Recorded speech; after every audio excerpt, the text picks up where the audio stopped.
Sorry about that, YouTube. Here is a Westinghouse button.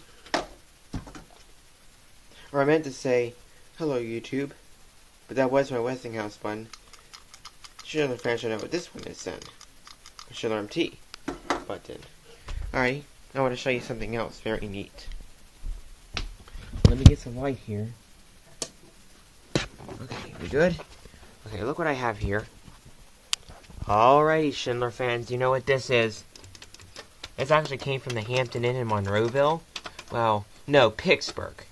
This was not an MRL. This was a hydraulic elevator. 7 stories.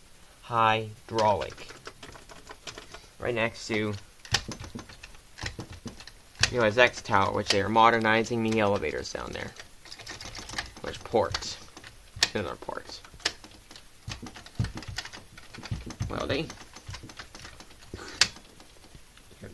Oh, if you haven't known what's in there, there you go. That is what's in there.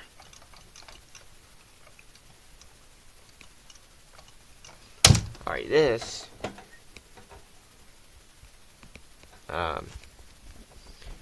right here is